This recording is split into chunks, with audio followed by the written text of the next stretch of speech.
Hey everybody, Pastor Greg here. I'm excited about life, and I know that you are too, because life is good, it's getting better all the time, and things are always working out for us. It's so good to be here with you, and I just want to shout you all out. I want to thank you, because there are so many of you across this country and across the planet that are supporting CSC, that are watching our videos on YouTube. We appreciate you. You are giving to the ministry of CSC. We see you, we appreciate you, and on behalf of myself, Pastor Yolanda, and the Celebration Spiritual Center family, we just want to extend our heartfelt gratitude.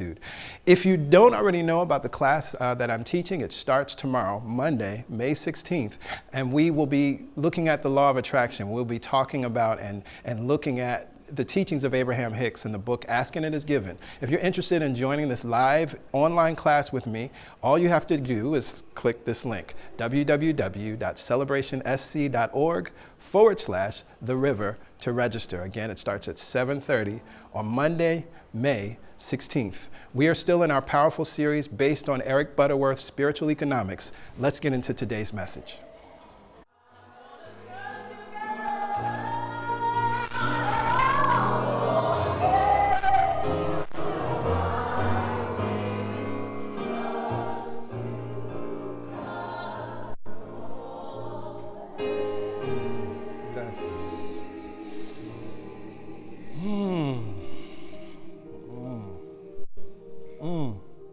Something has shifted. Yes, yes? Yes. Something has shifted. I will trust you always. With my whole heart, with my whole life. I will trust you, God, always. Well, good morning, Celebration Spiritual Center. Good morning. How are we feeling? Good. How are we doing? Good. Wonderful. Awesome. Awesome. Beautiful. Well, as we love to do, I want to just take us back to where we've been for the last 2 weeks so we can move forward in this week.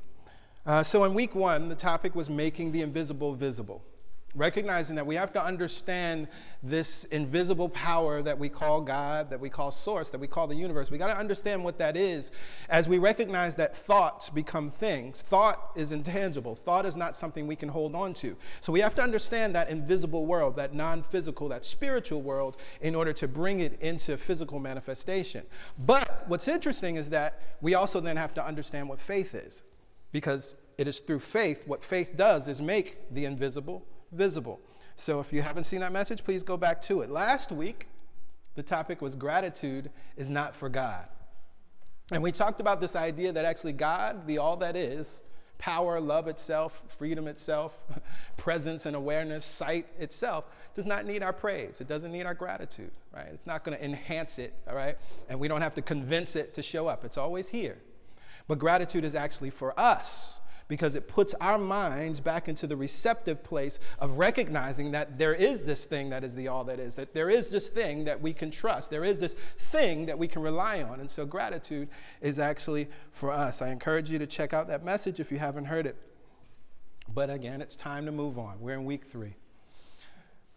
And as I was thinking about this week's message in preparation, it reminded me about a story, something that happened actually last Saturday, not yesterday, the previous week.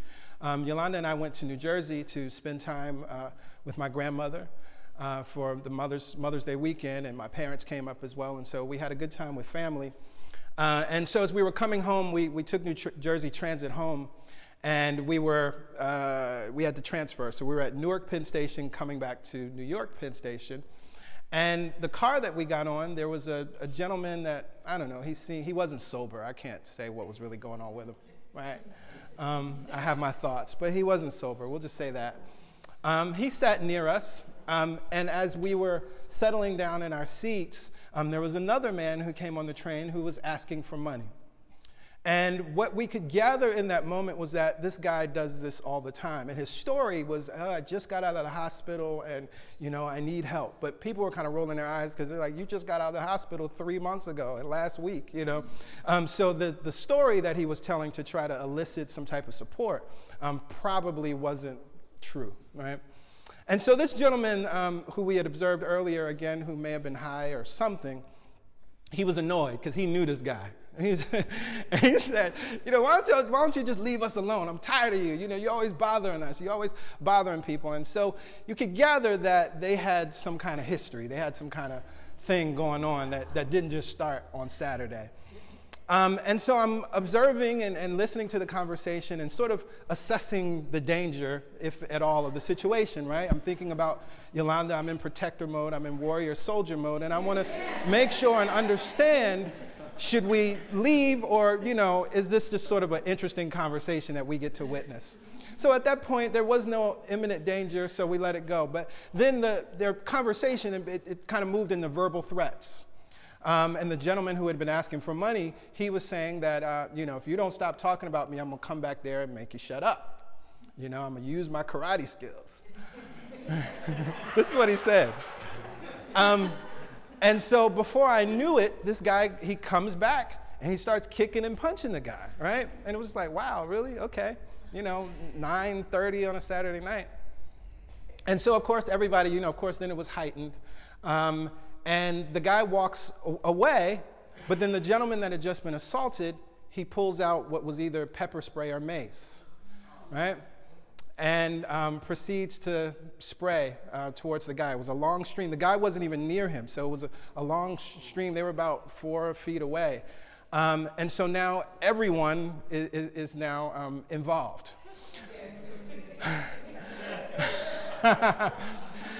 And so, at this point, of course, you're looking around, how do we quickly get out of the car? There was no conductor in the car. And so as soon as the other gentleman left and we could safely move through, I grabbed Yolanda and said, come on, let's go. Right? We got to get into the next car. But all of us then had to move through where this stream of spray had happened. And although we held our breath, most people were still kind of coughing. And, it was an uncomfortable situation. And so we get into the next car. There's a conductor there. And so we're telling them, hey, somebody's back there. This guy's spraying mace, right? And so although we didn't have security to call on, we called on the conductor. And the conductor immediately got on his radio, called for the police to meet us at the next station, and then, of course, we were held at Secaucus until they could assess the situation and interview a few folks and find out what was going on and ask if we needed medical attention, right? And so, I thought about that story. It was, at this point, we weren't harmed, nothing, everything was fine. So it's an interesting story to tell now, right? We all just had a little chuckle around the story. But it reminded me of what we want to talk about today, because within that moment, there was a lot of things going on, right? I talked about needing to assess the situation, to assess the level of danger, and of course, finding that right moment when we could flee the car and move to a place of safety, right? There was another gentleman who was there with his girlfriend who was close, very close by, and he was like covering and shielding her to make sure that the stream did not affect her. It would hit him before it would hit her. There was another woman who seemed to be affected by the spray, and her husband was checking in with her to see if she was okay and if they wanted to go and get medical attention. So we were all in this moment of realizing that this one little conversation and this history between these two gentlemen could turn into an unsafe situation for us. And so as I thought about that story, it really reminded me of what happens in our lives as we enter crisis, as we enter difficulty, as we enter challenges. Because when we enter crisis moments, when we enter challenging moments, when we enter difficult moments, it feels dangerous. Yes, yes? We feel many times helpless. Yes, yes? We feel many times that we're not in control, and we want to what? We want to say, somebody, please call security. We want a conductor to be there to call security, or we want to be able to call on security ourselves because we don't feel secure, we don't feel safe, we don't feel in control, and we don't see how in the world we can get out of this situation. But I got news for you. The somebody is you. See, we get in this unsafe place. We get in this place of difficulty. We get in this place of challenges, and we're yelling in different ways, shapes, or forms. Somebody call security, but the security, the somebody that you're seeking to call is actually you. But we got to understand also then, if that's true, you got to understand and recognize what it is that you're actually calling for, where it is, how do you access it, how do you get it to show up, right? And so that's what we're going to talk about today. Because I recognize all of us are having somebody calls security moments, right? It could be illness, it could be dis-ease, it could be challenges in your body, it could be financial situations, it could be a loss of a job, it could be a layoff, it could be wanting to change your career but not really knowing how. It could just be general frustration with life. Right? It's not about one particular area, it's just I'm generally frustrated with life. My finances, yeah. My relationships, yeah. My job, yeah. I'm just generally frustrated, right? It could be in your relationships, whether it's romantic, it could be in your family relationships, it could be in your relationship with your children, with your siblings, your parents. But what we know to be true is that it doesn't feel good, we don't feel safe, we don't feel secure, and so we're in this somebody call security moment. And so I want us to look at, we're going to look at a couple passages of Scripture. We're going to look at some things that are attributed to Jesus, and then we're going to look at something that's in the book of Psalms. Now, there's something in the book of Matthew, it only appears in Matthew 6, and these are the words of Jesus. Do not store up for yourselves treasures on earth, where moth and rust consume, and where thieves break in and steal. But store up for yourselves treasures in heaven, where neither moth nor rust consumes, and where thieves do not break in and steal. For where your treasure is, there will your heart be also. That's familiar, right? We've all heard that, right? Particularly that last line, right? Where your treasure is, there your heart will be also. Now, why is this valid, right? Why should we even talk about this? Because it sounds nice and it's wonderful to quote words of Jesus. You know, man, it's wonderful, right? Jesus' words are not more powerful than yours. Right?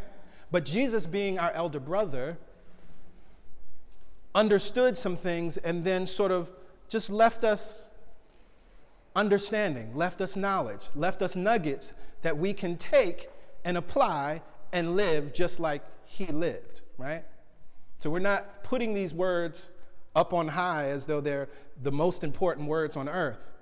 But our elder brother loves us. And as the younger brother and sister, say, hey, y'all, y'all don't have to do all that crazy stuff. So here's some words. But what is he saying? What is he saying when he says, do not store up for yourselves treasures on earth where moth and rust consume and where thieves break in and steal? Well, see, when we're in the somebody call security moment, what we have essentially done through our thinking, through our choices, through our habitual chronic thought, is we've stored our treasures on earth. And what does that mean? Well, you lose your job, you're laid off, and you're yelling, somebody call security. You're stressed out and you don't know how in the world you're going to be able to move forward and do the things that you need to do. Well, unfortunately, what may have happened as you're freaking out and you're saying somebody call security, as you've forgotten that security is within you and present as you and with you, you've allowed that job to become your treasure here on earth, the limited thing. What you must understand is that as you have had jobs, how many people have had more than one job in your life? Just show your hands, right? More than one stream of employment or income in your life. What we know to be true is then that streams of income and jobs are unlimited. They come and go and they come and go. But what's behind it? It's that unlimited source. It's the security that will always be. That is the thing that has provided your stream of income day in and day out, year in and year out, regardless of what the actual work looks like that you're doing. And so when we freak out, when we're in the somebody call security because you don't feel safe, you don't feel secure, you must recognize that what you've actually done is you've stored your treasure on earth. And what happens on earth? Things rot, and rust. But when you store your treasure in heaven, when you recognize that behind the physical job, behind the physical career, behind the physical stream of income, there is an unlimited stream of income. There are unlimited jobs. There are unlimited forms of working or ways of working. You understand that? Then you say, you bless that moment. You bless that job, conferring prosperity upon it. And you know that as this has come, so more shall come. Because I know what and where my security is. It's unlimited. What's so interesting, even as we think about health challenges, right? So interesting, right? That at the moment that we don't feel good, at the moment that we get a diagnosis, our desire is for that to change. Yes, yes? Regardless of what it is.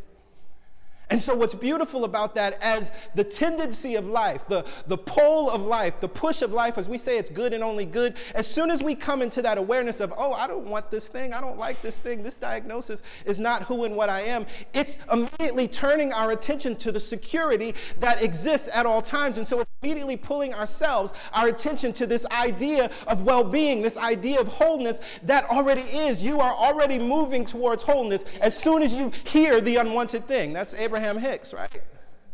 As soon as you're clear about what you don't want, it allows you and assists you in getting clear about what you do want. And so then the opportunity is to not store your treasures on earth. See, we have to understand that then our treasure is not physical. Healing and well-being, it outpictures as physical well-being. It outpictures as physical health. But that's the effect. What's the cause? The cause is the security that you're calling on. But it's a security that is always present with you. It is always present as you, and you can access it at any time. You don't have to wait for a conductor to call security on your behalf. But you simply have to be mindful and remember in those moments that maybe I have stored my treasure in a place where thieves can break in and steal. But as our elder brother Jesus reminds us that we can store our treasures in heaven, bringing our mind back to the invisible. This is why we talked about the invisible in the first week.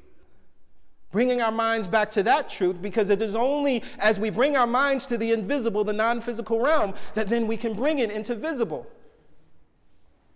Faith takes the invisible and brings it into manifested form. The other thing that I think Jesus is reminding us of in this idea of where your treasure is, your heart will be also. Do not store your treasures on earth. He's reminding us that we're not physical beings. That's the smallest part of who and what you are. This soul clothing is not who you are. It's what you possess. Yes. You're not your body. You have a body. Big difference. Why? Because who and what you are is the physical being that is the battery, that is the power, that is the force that's activating this thing. And that which you are is also what God is, because you are a part of that thing that we call God, that we call the all that is, that we call source, that we call the universe. Use whatever word feels good to you. Call it love, right? Whatever you want, my friend, right? It doesn't matter, right? Because it can't be contained by a word. How can you contain all that is in one word? It's impossible, right? But because we live on this plane, right, we have to use words that help us to point back to this thing. So you're not a physical being. It also then means that you have choice. You have a choice in where you store your treasure. And maybe in certain areas of your life, you're clear. I've thought about it for myself in so many areas where, as a songwriter, I'm clear of the unlimited nature of the God that is, that just flows through me. I never worry about where my next song is coming from. Never worry, right? And so song after song just comes, right? I have more music than I'll ever be able to record and perform in my lifetime, right? That's just, right? I understand that. But that's not always the case financially, right? And I talk to myself and I'm like, dude, you can recognize the unlimited nature over here, right? It's the same power. It's the same power, right? And when I bring my mind back to that, things open up easily and effortlessly, right? And so as we recognize that we have that choice, this may be an awesome opportunity for you to look at that. Where do I see and know the unlimited nature? Yes. I remember I was at a gathering, and there was a young lady, she was talking about dating. A few people were talking about dating challenges. And some of the other women there were talking about how difficult it is, and they can't find eligible men, blah, blah, blah. Y'all know that story, right? And I was just listening because I wanted to see where the conversation was going to go. And she was kind of quiet, and finally she chimed in and she said, there's plenty of eligible men. She said, I never have any problem. All the men that I date are awesome and wonderful, and there's just an unlimited supply, right? And so that could be your truth, right? If it's around relationships and dating, it's like, no, I meet, wonderful people all the time. It doesn't mean that we're going to spend the rest of our lives together, but eligible people show up in my experience all the time, right? Or maybe for you, it's, I never have trouble finding a job. As a matter of fact, even when I'm employed, I'm always getting calls from other employers, right? Times that I've sent my resume out years and years ago, and recruiters still reach out to me and call me. And I'm like, no, y'all, I'm not interested. I'm fine. I'm good, right? Maybe that's your experience. Good. Use that. Look at the place in your life where you are already experiencing that unlimited nature. And some of you are sitting here saying, yeah, but I'm frustrated with everything. I can't find that, Pastor Greg. Breathe. Breathe. Breathe. Is there enough air for all of us in here? Yeah. Did you wake up worrying if everybody on the planet, the billions of people, would have enough air? So you're already experiencing the unlimited nature that is. You're already experiencing it. If you can't find it anywhere else, you're alive and breathing. And there's an infinite amount of oxygen for all of us. You never have to worry. People are being born every day. You don't have to worry. Oh my goodness, I hope nobody's born today, because we really need to just, we need to conserve this air. You don't have to do that. You don't have to do that. And so right in that one moment, if you can't do anything else, you can come back in touch with your breath and recognize, oh, yeah, here's where that unlimited nature is. And so if it's here, I know it can be in my career. It can be in my job. If it's here, then I know it can show up and will show up in my relationships. If it's here, it can and will show up in my finances. Because you have a choice of where you store your treasure. Now, the other thing that Jesus says, I believe it's in the book of John, do not judge by appearances. They call on security. So we look at what's going on, right? We look at a number in our bank account. We look at, maybe we're in a place of work where people are being laid off and you haven't been laid off yet, right? But you're afraid because you're looking at these appearances and saying, oh, Lord, I must be next, right? You're having conversations with your people. You're having conversations with your friends, and they're talking about lack and limitation in the dating world, or lack and limitation. Yeah, well, I got this degree, and nobody wants to hire anyone. I can't do anything with this degree. I can't do anything with this accreditation, this certification. Nobody's hiring for that. And y'all get around the brunch table and just agree, and yeah, me too, right? Right? Interesting. But do not judge by appearances. See, this security that we're talking about, this spiritual place that we're talking about, your eyes cannot tell you what is true. Your eyes can't. That's not what this is not what we're talking about. If you want to live life according to the physical rules of life, it might go well sometimes. But if you want to transform life, if you want a miraculous life, if you want a powerful life and to truly live in and as your greatness, you can't rely on what these eyes are showing you. Because they can never know or see the whole picture. Sometimes we think we know, right? And I don't care how much information you have, you don't have it all.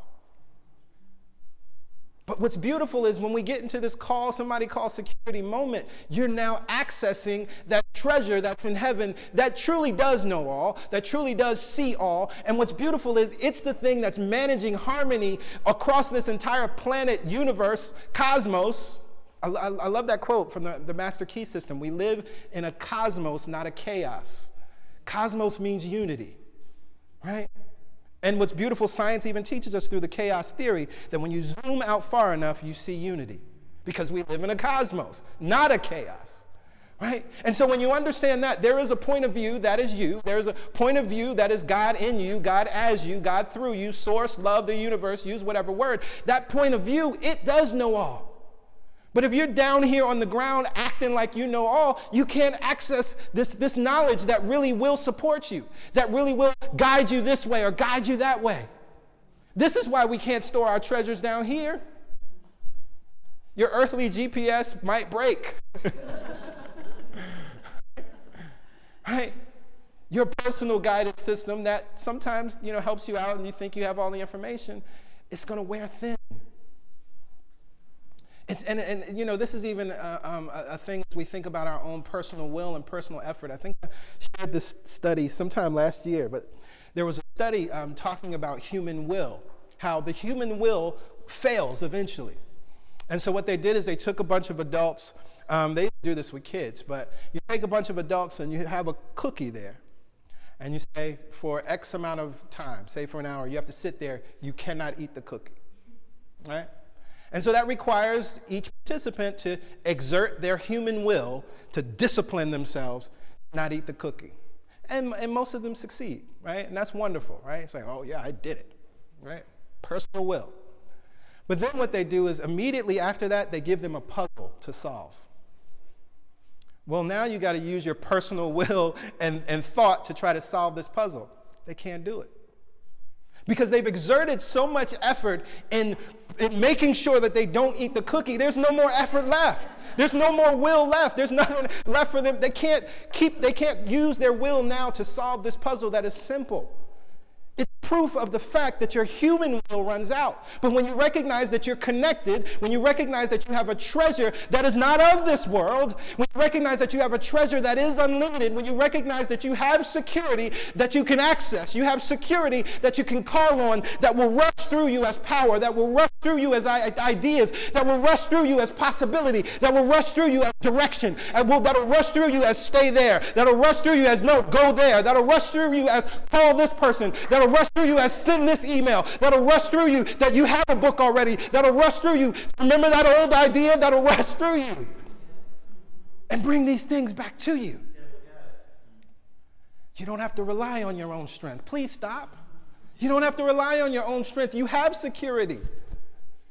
But you got to access it. You got to store it somewhere. And you got to store it in heaven. So there's the other verse. I said we would deal with the words of Jesus, and then we would go to the book of Psalms. Psalms 121. It's one of my favorite verses. And the thing I love about this psalm in the New Revised Standard Version, it always gives a heading for a lot of these topics. I love the heading for this particular psalm. It says, assurance of God's protection. Right? If we want to say it another way, assurance of security. Now, this may be a familiar psalm to you. It says, I lift up my eyes to the hills. From where will my help come? My help comes from the Lord who made heaven and earth. He will not let your foot be moved. He who keeps you will not slumber. He who keeps Israel will neither slumber nor sleep. The Lord is your keeper. The Lord is your shade at your right hand.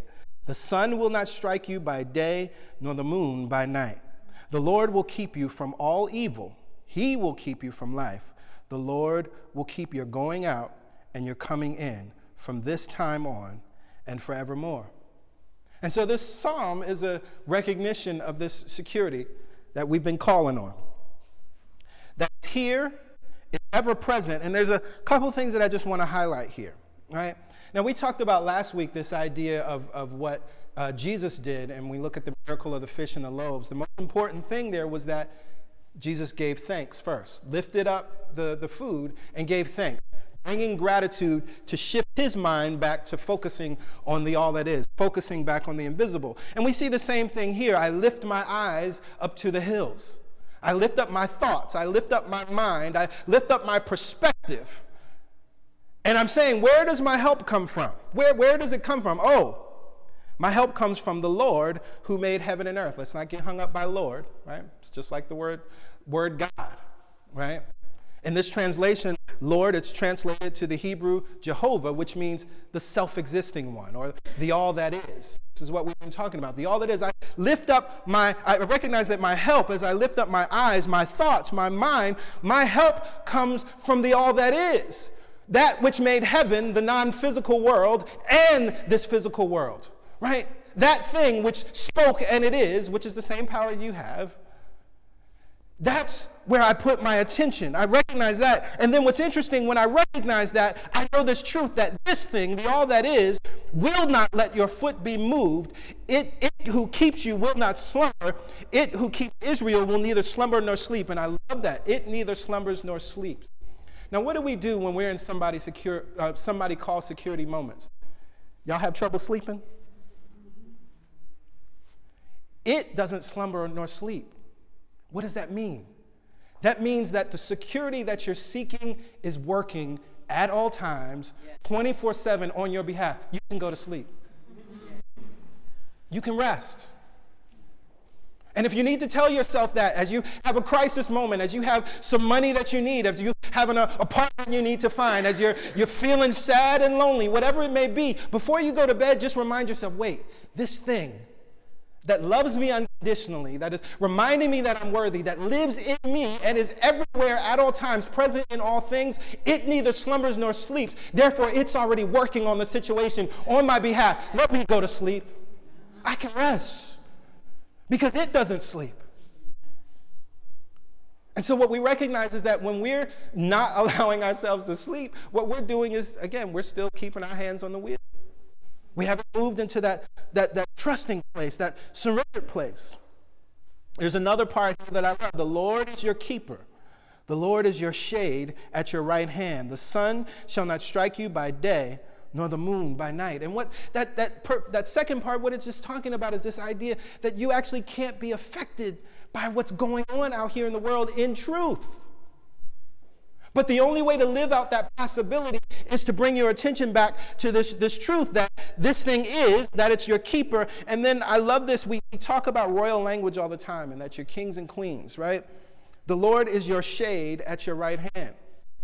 Well, if you look back in history, during this particular time, what would happen to the royalty as they sat there on their throne? Who or what would sit at their right hand? There would be a servant shading them from the sun. There would be a servant there, maybe fanning them if it was too hot. And what's beautiful, and I think we've talked about this before, but it's a beautiful idea that when we really understand that when we're talking about God, we're not talking about a personality. It's an invisible force. It's law itself. You recognize then that it serves you. Based on the thoughts and the beliefs that we bring to the table, what we believe to be true, what we expect to be true, it serves that because you're a king and a queen and it respects you. I think that message is somewhere on YouTube, right? The universe respects you. Just check that out, right?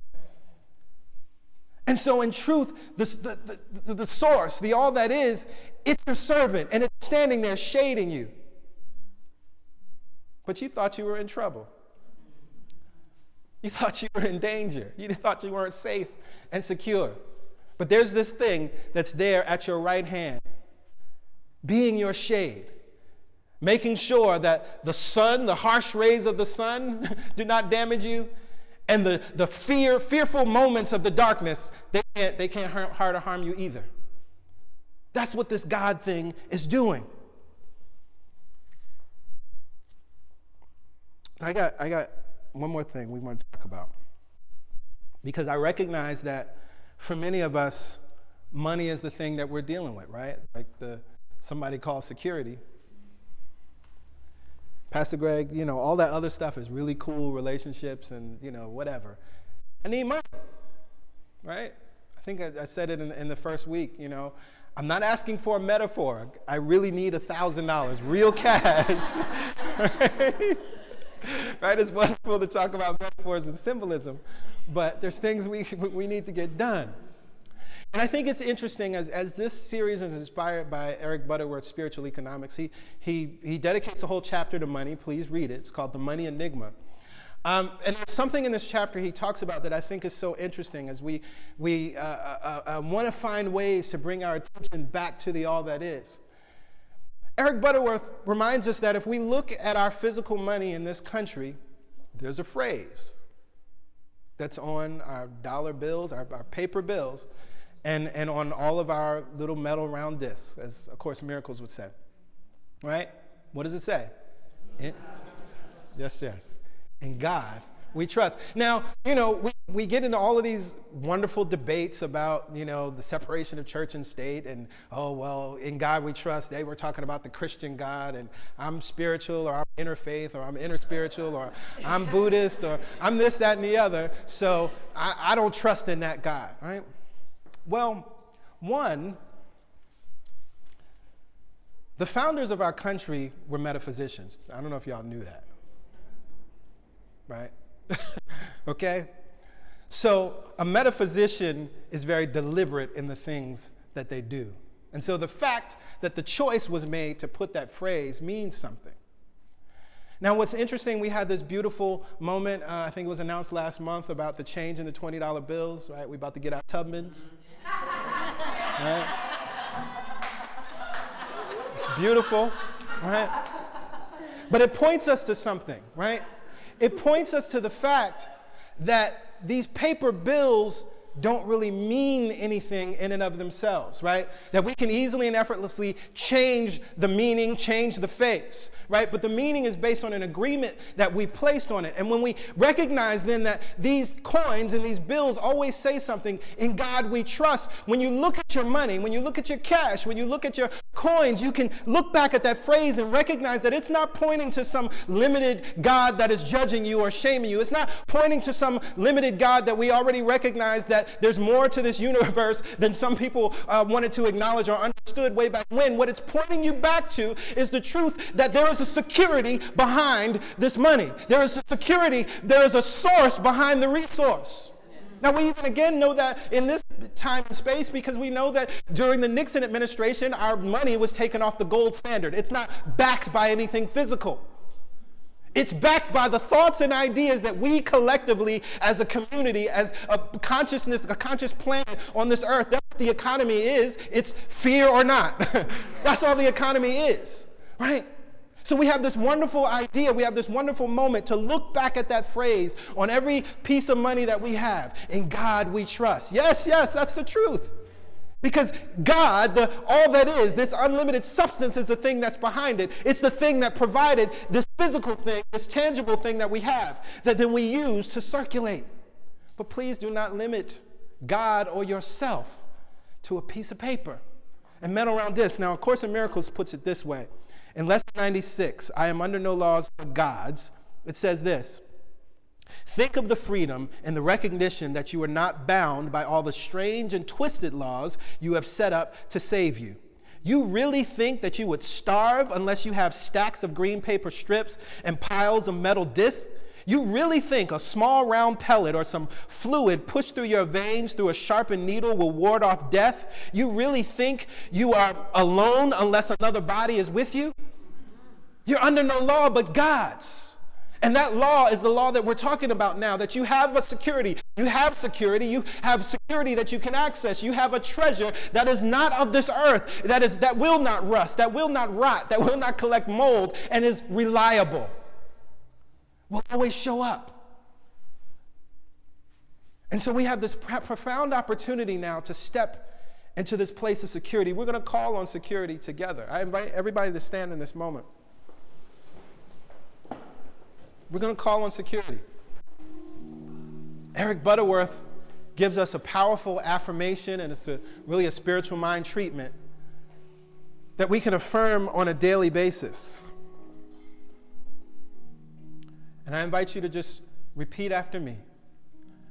I am secure. I am secure. For I know who I am. For I know who I am. I am a richly endowed. I am a richly endowed child of God. child of God. I am secure. I am secure in all that I do. in all that I do. For I know my oneness. For I know my oneness With the divine process. with the divine process. I am secure. I am secure in all that I have. in all that I have. Because my treasure Because my treasure is in my mind, is in my mind, not in my things. not in my things. I am secure I am secure in all that I have. in all that I have. Because my treasure Because my treasure is in my mind, is in my mind, not in my things. not in my things. I live my life I live my life from day to day from day to day as if God's supportive substance were as endless and exhaustless as this air that I'm breathing now. Amen. Ashe. And so it is. So it is. Thank you, God.